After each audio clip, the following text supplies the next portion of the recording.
Hello বন্ধুরা, আজকে আমি মাছের মাথা দিয়ে মুগের ডালের একটা রেসিপি নিয়ে চলে এসেছি।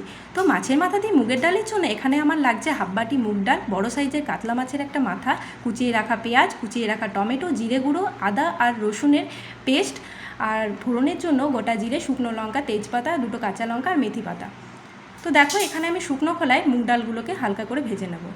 হালকা করে ভাজা হয়ে গেলে আমি তুলে নেব। তারপর কড়ার মধ্যে সর্ষের তেল দিয়ে মাছের মাথাটা দিয়ে ভালোভাবে মাছের মাথাটাকে ভেজে নেব। মাছের মাথাটা ভাজা হয়ে গেলে মাছের মাথাটা তুলে নিয়ে আমি মুগ ডালটাকে কুকারের মধ্যে হালকা লবণ দিয়ে সেদ্ধ করে নিলাম।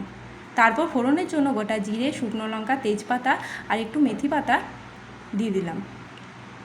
কুচিয়ে রাখা পেঁয়াজ দিয়ে ভালোভাবে নেড়ে নিলাম। আদা রসুন পেস্ট দিয়ে দিলাম, ভালোভাবে নেড়ে নিলাম। তারপর টমেটো কুচি দিয়ে দিলাম, হলুদ গুঁড়ো দিয়ে দিলাম জিরে গুঁড়ো, ভালোভাবে নেড়ে নিলাম। তারপর ভেজে রাখা মাছের মাথা দিয়ে দিলাম। মাছের মাথাটাকে ভালোভাবে ভেঙে নিলাম। সেদ্ধ করে রাখা মুগের ডাল আমি এখন কড়ার মধ্যে দিয়ে দেবো, ভালোভাবে নেড়ে নেব। ভালোভাবে ডাল ফুটে উঠলে হালকা গরম মশলা আমি ডালের মধ্যে দিয়ে দেবো। তোমরা চাইলে এখানে ঘি আর চিনি দিতে পারো, আমি যেহেতু ঘি চিনি পছন্দ করি না তাই দিলাম না। দেখো, মাছের মাথা দিয়ে মুগের ডাল আমার সম্পূর্ণভাবে তৈরি।